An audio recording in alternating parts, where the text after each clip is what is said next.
Hello à tous et bienvenue dans cette nouvelle vidéo. Aujourd'hui je te présente le mac and cheese. C'est une recette simple, rapide, efficace. Ça nous vient des États-Unis. Je l'ai fait avec des fromages style cheddar, style américain, des fromages suisses de mon pays. Vous pouvez le faire avec la mozza, avec du gruyère. Moi j'ai fait avec du gruyère. Vous pouvez le faire avec l'emmental, avec X fromage. Donc du moment que ça fond, c'est que c'est bon. Et regardez-moi ça. On va couper un petit morceau. Et franchement, regardez ça. Comme c'est magnifique. C'est ultra filant, plein de fromage.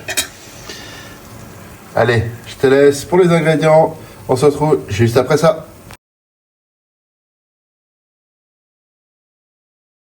Voilà les amis, pour notre recette, on aura besoin de macaronis que j'ai pré-cuit, hein, comme c'est marqué sur l'emballage. Donc ça, je les ai cuits. Si ça refroidit, c'est pas grave. On aura besoin d'une demi-échalote, du gruyère, du cheddar. J'ai pris deux sortes de cheddar différents, un qui est un peu fumé, l'autre moins. Du beurre, de la farine. Vous verrez, on va faire une sorte de pseudo béchamel, un peu plus liquide, qu'on va mélanger les fromages. Ça va faire une sorte de fausse sauce fromagère. Avec ça, on aura besoin de lait, du poivre fraîchement moulu, du sel et de la noix de muscade. La noix de muscade n'est pas obligatoire. Vous pouvez aussi rajouter un petit peu de piment d'Espelette que je vais sûrement faire après. Je vais rajouter un peu de piment d'Espelette. Attendez, on va y faire tout de suite. Alors, je prends mon piment d'Espelette et on va le mettre juste ici à côté. Voilà, on met une bonne dose. Ça, c'est optionnel, bien sûr. Ça, vous faites comme d'habitude à votre goût. Donc contrôlez de temps en temps suivant votre fromage s'il est salé, moyennement salé ou pas. Important par rapport au sel, doser avec parcimonie, c'est vraiment important.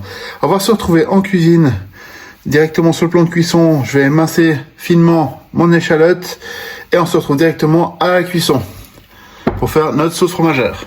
Pour votre échalote, comme je vous ai déjà montré, on coupe des fines lamelles comme ceci. Sans aller jusqu'au bout.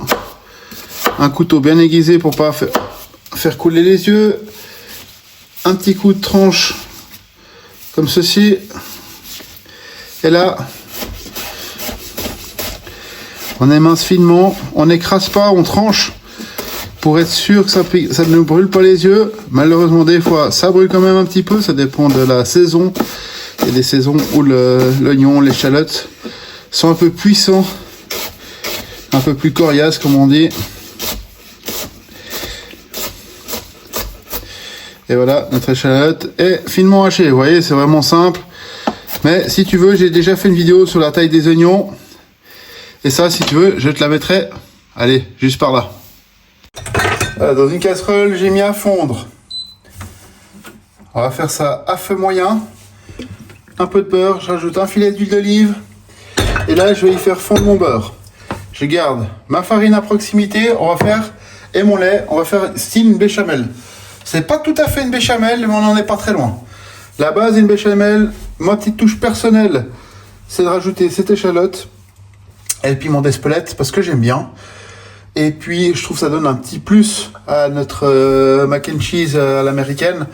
Ça relève un peu le goût et c'est vraiment très agréable. Donc là, je vais faire revenir légèrement mon échalote dedans, sans la faire colorer, surtout très important. Après, je vais y ajouter ma farine en plusieurs fois en fouettant.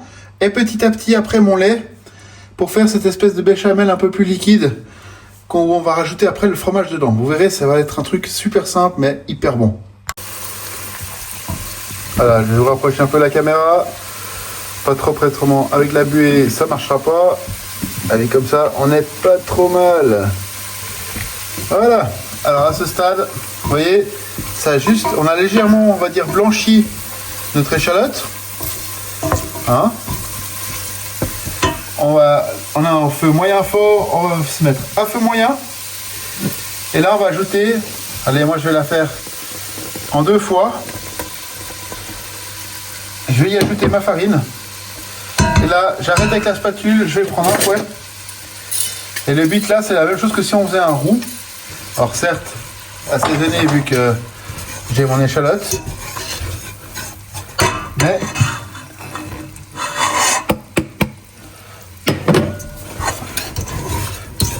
on va faire un peu comme un roux. Vous voyez, ça fait ce côté un peu granuleux. Quand on arrive à ça, hein, on va mettre bien dans les bords, qu'il n'y ait pas de la farine. Ça fasse un peu comme un début de pâte. Et là, on va prendre notre lait. Mon lait est à température ambiante. Hein. Si vous faites avec du froid, ça va aussi. Et là, je mets un petit peu de lait. Et j'incorpore ma farine. On la dilue petit à petit. Ça prend un peu de temps. Hein. Alors, on voit que là, elle est un peu plus liquide. Hein. Et là, on va rajouter l'assaisonnement. Et on va continuer à mélanger. Que tout s'incorpore bien comme il faut. Qu'il y ait un peu moins de grumeaux. S'il y a des grumeaux, c'est pas très grave. S'ils sont pas très gros, c'est pas très important. Hein. Quand on va mettre le fromage comme ça va bien épaissir, les grumeaux, à force de brasser, vont s'enlever d'eux-mêmes. Donc vous inquiétez pas. Ça va partir tout seul. Vous voyez là, j'en ai un. On peut le casser un petit peu, mais ça s'en va tout seul. Voilà, arrivé à ce stade de la vidéo, je vais mettre un peu de fromage de côté pour pouvoir faire la partie gratinée sur notre plat. Et là, je vais y incorporer mon fromage. Vous pouvez y aller d'un coup, hein, c'est pas grave si vous voulez le faire en 2 fois, comme bon vous semble. Moi, je le mets d'un coup. Et on va faire fondre ça gentiment. N'allez pas trop fort. Je me suis mis à feu doux, faible. Il faut vraiment que ce soit bien fondu. Vous verrez, ça va vous donner un truc assez épais, assez filandreux. Pas trop épais, bien sûr. Vous verrez bien après. Mais faites fondre ça pas trop vite pour pas séparer le gras du reste. Maintenant que mon fromage a fondu, on va y incorporer nos macaronis. Alors c'est certes pas ragoûtant comme ça donne pas forcément envie, hein. C'est normal, hein, c'est la préparation. Le final est bien plus agréable pour les yeux. L'odeur est juste incroyable. Vous voyez, ça fait bien des fils et tout. Donc on incorpore bien. On travaille toujours avec le feu en route, hein. Parce que le fromage, bien sûr, comme vous le savez tous, quand ça refroidit, ça durcit. Hein, comme une raclette, une fondue ou une pizza, quoi qu'il arrive, ça peut après se durcifier. Et là maintenant, on passe à la partie satisfaisante. On va couper notre feu et là, on va mettre dans notre plat notre préparation. Alors faites pas comme moi, hein. Mettez-en pas la moitié à côté, c'est mieux. Et là, on met juste dedans, comme ceci. On ramasse bien tout le fromage dans notre casserole. On s'aide d'une maryse éventuellement. Ou de votre spatule, c'est vous qui voyez. Ce que je vais faire, c'est que je vais un peu les mettre à plat. Que ça fasse vraiment joli. J'ai préchauffé mon four à 180 degrés. Bon, bien sûr, je vous mettrai tous les ingrédients dans la description, hein. Et puisqu'on est là-dedans, on va faire le petit côté youtubeur.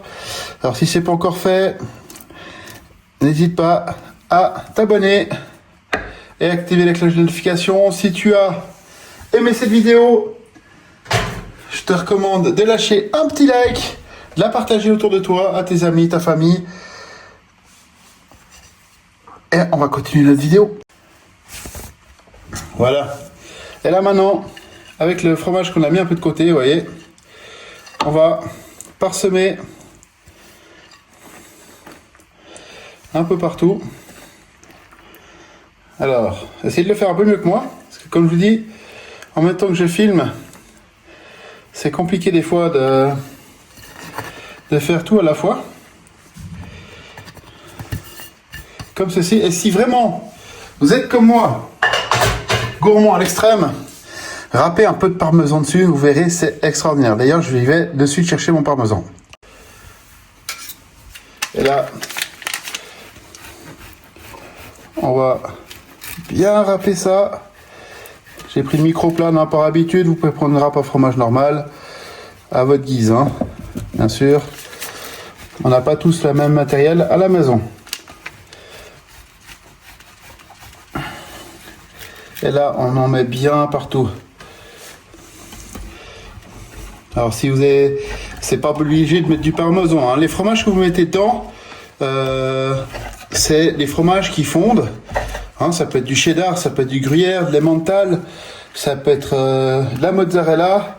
Après, c'est vraiment, vous faites avec les fromages que vous aimez. Ça peut être même du fromage à raclette, à fondu, ça peut être sympa aussi. Ça, c'est une recette que je vais peut-être faire un de ces jours. Faire des macaronis à la fondue. Ça peut être sympa. Les Suisses et mes compatriotes risquent de m'insulter un petit peu, mais c'est pas grave, il faut savoir se faire plaisir dans la vie. J'ai préchauffé mon four à 180 degrés. Et maintenant, tout est déjà cuit. Donc, pas besoin que ça cuise pendant 40-50 minutes. Là, vous mettez votre four 180 degrés ou en mode gratin. Vous faites gratiner ce fromage dessus et c'est prêt à être dégusté. Donc, moi, je vais le mettre à 180, 15-20 minutes plus ou moins, je pense. Et on se retrouve juste après. Voilà, les amis. La vidéo est maintenant terminée. Regardez-moi ça. Écoutez ce bruit.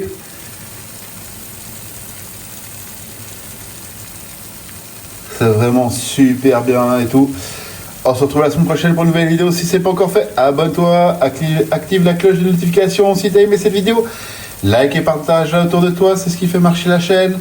Et en attendant, si tu as vraiment aimé, n'hésite pas à lâcher un petit commentaire. Je réponds à tout le monde. Allez, à la semaine prochaine, porte-toi bien. Ciao, ciao.